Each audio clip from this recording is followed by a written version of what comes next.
Summer planning should really be not thought of, oh my God, it's January, I need to plan for the summer. So Harpal or somebody is going to come and talk. I'm just going to do a eeny, meeny, miny, mo, find a course. It is a process. You got to think of it in terms of a time. It's literally like you plan for academic schools, or when you apply for your subjects and you plan literally 3 years in advance. Your summer planning should literally be on the same lines. It needs to be a very structured process you need to think through. And this is kind of a higher level straw man process I do with my students to figure out their 4-year plan, not just for academics, but for extracurriculars and summer programs.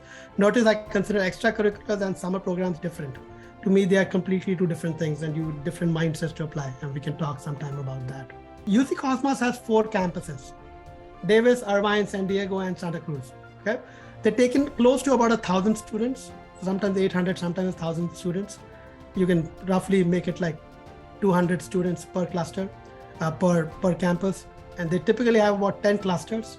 That is 10 focused classrooms. So think like in terms of like 10 or 20 students per classroom, give or take 25 in some, 15 in some, okay? Your goal is to choose one campus, okay? You choose one of these 4 campuses, okay? And then choose 2 clusters in the same campus. You can't mix and match. I would caution you to not look at clusters that are close to your home and make a decision based on that. Many students will make, or their families want to make a decision based on that.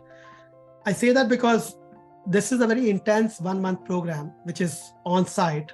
You cannot leave on weekends to go back home to mommy.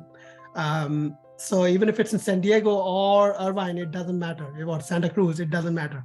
In either case, the only difference is going to be your travel to that place and back. Your cluster choice should be based on the campus choice should be based on the 2 clusters where you think you have the maximum chance of success. Spend time on all the 40 clusters. Read about it. Spend a good couple of days on the end-to-end process. You need to know everything you know or not know before you make a decision. This is literally like a planning for a career. You don't just say, I'm going to do CS and machine learning just because your parents are in the tech field, okay? You want to take the time to smell the roses and see what else is out there before you kind of decide on a career. Maybe you still go with CS, but you might have something in your mind which might let you change your career options down the line. Don't live somebody else's dream, okay? Live your own dreams. That's very important. So acceptance rate is, this data is from 2 years ago. Okay? So I'm assuming the acceptance rate last year was even lesser, seeing the amount of impact, like you just on this webcast, we have a lot of people. The interest in research projects is growing. You have independent companies like Limeer and Polygens and stuff, which are making a crap load of money sending students to research projects because universities are expecting that from you. Your grade matters. Even though they call it a 3.5 or above, they are typically talking a lot more. I mean, your competition is very high. Okay?